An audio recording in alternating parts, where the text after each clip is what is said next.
There is a terrifying truth that sits at the center of your financial life. It is a truth so uncomfortable that most people spend their entire lives ever even realizing that it exists. The truth is this: you do not own your money that is in your bank account. You only have a claim on your money. Essentially, you have an IOU, which stands for I owe you, from a bank. You simply have a login to a database that represents your wealth.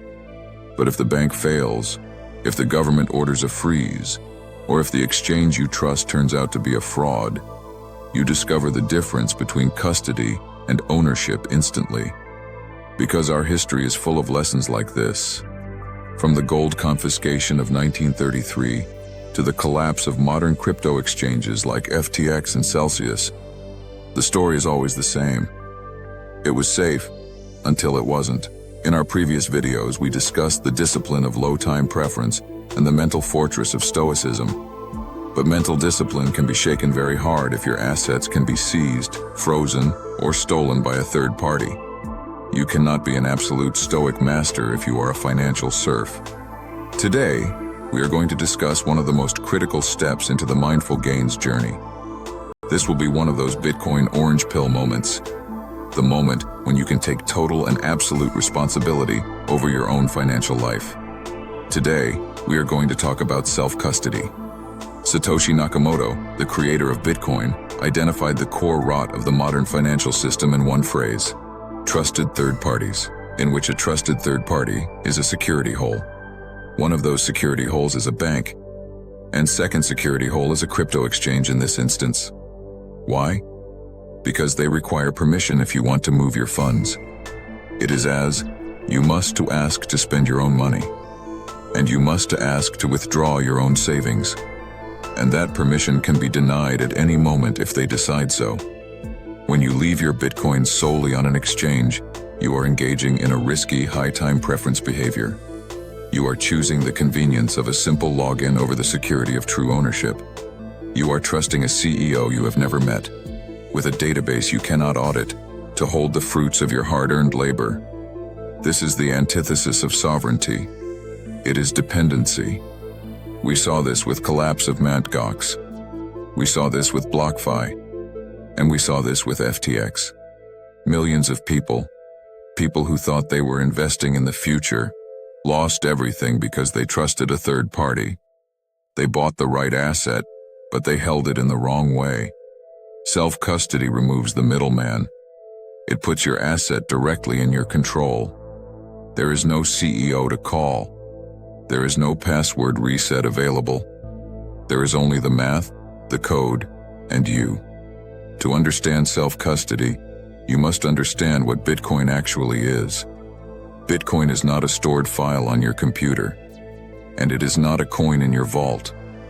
Bitcoin is information that is recorded on a public and decentralized ledger network, which is available for anyone to read and impossible to alter. This ensures its security without a central entity. When you create a Bitcoin wallet, you are generating a private key.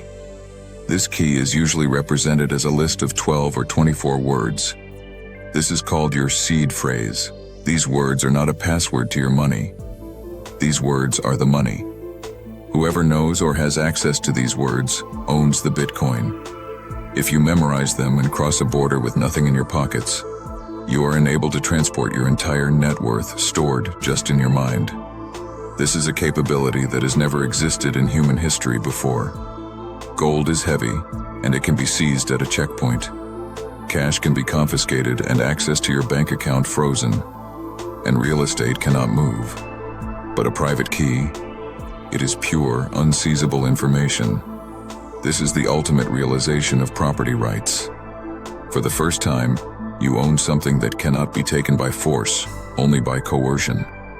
But this power comes with a cost, a heavy one, because with absolute sovereignty comes absolute responsibility. If you lose your private key, there is no customer support to call, and there is no forgot password reset button. The Bitcoin protocol does not care about your mistakes and your excuses. If you lose it, then your wealth is gone, forever, into the mathematical void. This terrifies most of the people.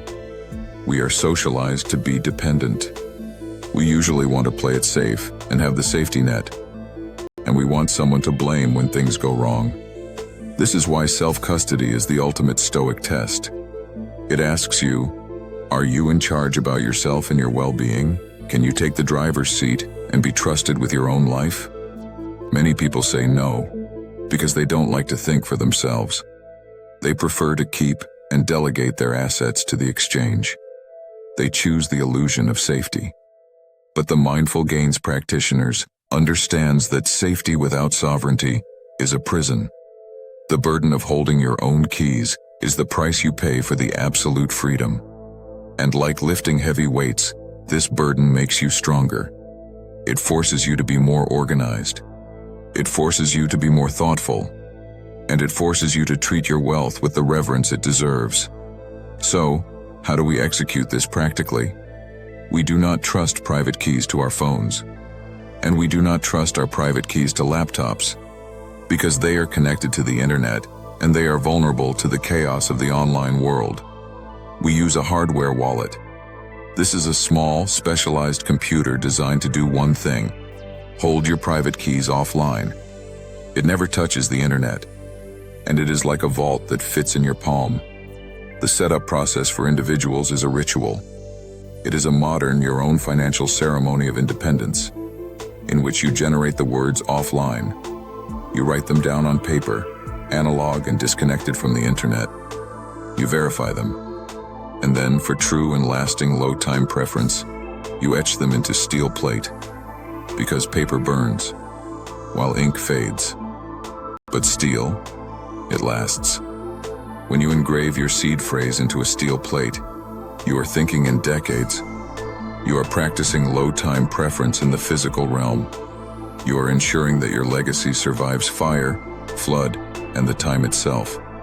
This steel plate is your declaration of your financial self-sovereignty. Once you move your coins off the exchange and onto your own device, a specific feeling takes over you. It is the feeling of empowerment. Because when you hold on an exchange, you are always playing by someone else's rules, and your peace of mind can be disrupted by sudden breaking news. Is the exchange I hold still solvent? Is the CEO being sued? Movements and rumors like this can make you anxious. But when you hold your own keys, the news cycle becomes irrelevant. The exchange can go bankrupt tomorrow. The banks can fail. It does not matter, because you are your own bank. You can verify and transfer your wealth on the blockchain at any moment. You don't need to ask permission to see it. It is there, mathematically anchored, waiting for you. This connects us back to our second video on Stoicism. The only things we control in our lives are our actions. By taking self-custody, you move your wealth from the external forces, dependent on others, to the internal one, dependent on you. You have maximized your control. We are in an age where the individual has more power than ever before, but that power requires the courage to seize it.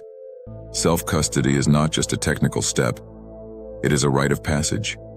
It is the moment where you stop being a customer of the financial system and start being a sovereign participant in it.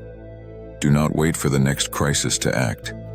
Do not wait for the exchange to freeze your withdrawal. Get and set up your hardware wallet.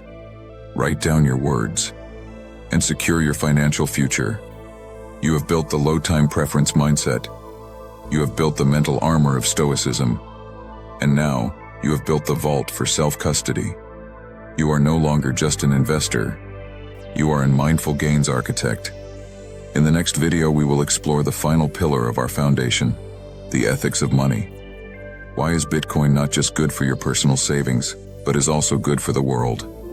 Be curious, stay humble, and keep learning. Subscribe, take custody, and start to build your own legacy. Disclaimer: this content is for educational purposes only and is not financial advice.